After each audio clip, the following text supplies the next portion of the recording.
दोस्तों, आज मेरे पास ये 5.1 होम थिएटर है। इसका प्रॉब्लम आपको मैं पहले दिखा दूं।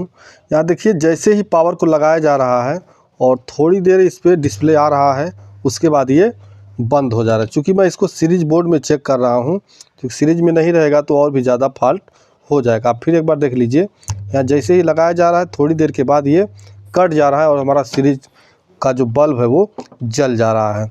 तो आइए हम सबसे पहले, चूँकि इतना बड़ा है कि आपको पूरा मैं बॉडी नहीं दिखा पाऊँगा, इसलिए फ्रंट आपको दिखा रहा हूँ।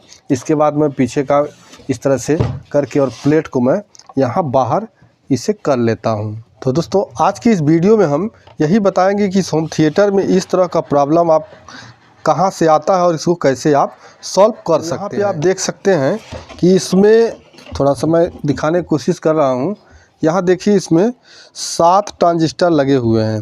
1 2 3 4 5 6 7 आईसी लगी हुई हैं जो ऑडियो के लिए, और एक बगल में आपको 7805 यहाँ देखने को मिल जाएगा। थोड़ा सा मैं दिखाने की आपको कोशिश पूरा करूँगा, क्योंकि थोड़ा प्लेट बड़ा है। आप देख सकते हैं वहाँ ये 7 आईसी लगी हुई हैं। चूँकि ये 5.1 है, इसलिए इसमें जो 1 2 3 4 5 ये 5 जो आईसी हैं, ये आपका जो छोटे छोटे स्पीकर होते हैं बाहर जो लगाए जाते हैं, उनको चलाने के लिए लगे हैं। बाकी जो 2 आईसी हैं, ये 2 आईसी आपके जो अंदर का स्पीकर होता है बूफर वाला, उसको चलाने के लिए यहाँ 2 आईसी लगाए गए हैं। तो अभी हम सप्लाई इस पे लगा रहे हैं। तो सप्लाई लगाने के बाद जो हमारा आउटपुट जो अंदर का बूफर चलता है, उसके लिए जो यहाँ 2 आईसी लगे हुए हैं, ये दोनों गर्म हो रहे हैं। तो यहाँ पे हमारा जो दोनों आईसी भी गर्म हो रहा है, और यहाँ जो वोल्टेज प्रॉपर मिलना चाहिए वो वोल्टेज नहीं मिल रहा है। मैं आपको एक बार चेक करके दिखाता हूँ। तो जैसा कि आपका 20-30 आईसी या 20-50 आईसी इसमें लगा होता है, तो मल्टीमीटर को हम रख लेंगे यहाँ 200 डीसी 200 वोल्ट के रेंज में। चूँकि हमारा जो होम थिएटर होता है वो, इसमें सप्लाई 24 वोल्ट 12 वोल्ट 2 तरह की सप्लाई बनती हैं।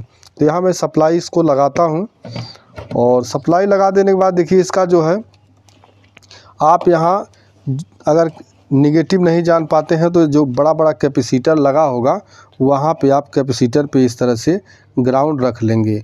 इस आईसी का जो 5 नंबर होता है वो इस पे सप्लाई दिया जाता है, इन वाला है, और जो 4 नंबर होता है आउटपुट होता है। तो अभी मैं इसको सीरीज में लगा हूँ, लेकिन इसको मेन में मैं कर रहा हूँ। सप्लाई वहाँ मेन में करिए। अभी हमारा मेन में हो गया।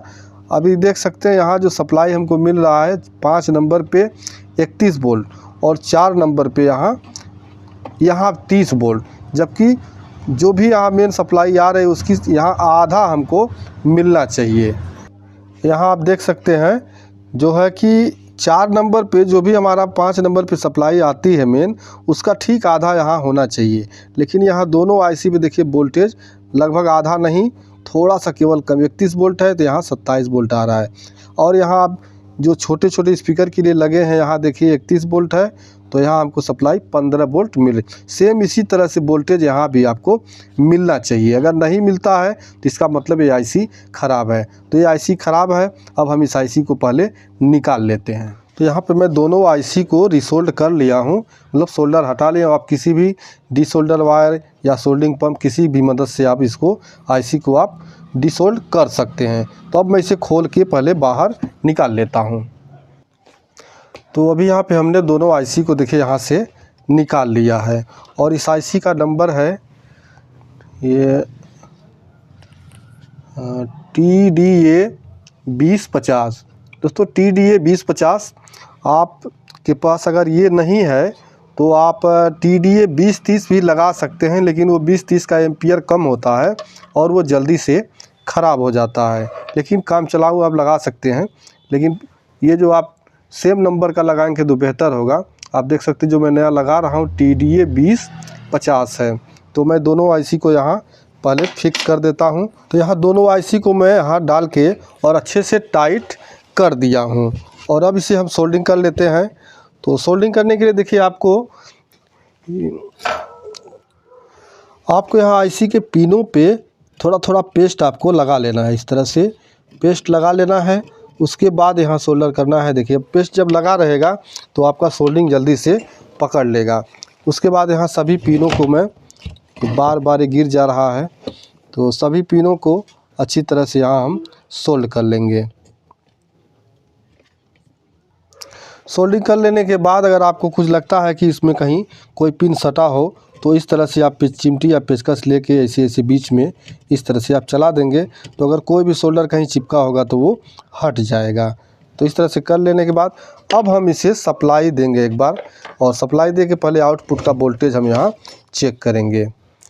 तो सप्लाई हम ऑन करते हैं।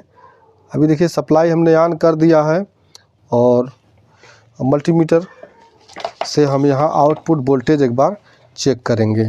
अभी यहाँ मल्टीमीटर को 200 वोल्ट डीसी 200 वोल्ट की रेंज में रख के, और यहाँ मैंने मल्टीमीटर को ब्लैक वाला ग्राउंड पे लगा के, और यहाँ देखिए हमारा जो सप्लाई आ रहा है वो 33 वोल्ट करंट हमको मिल रहा है। और यहाँ जो आउटपुट वाली पिन है यहाँ पे 16 वोल्ट, यानी हम इसका ठीक आधा हमको यहाँ मिलने लगा।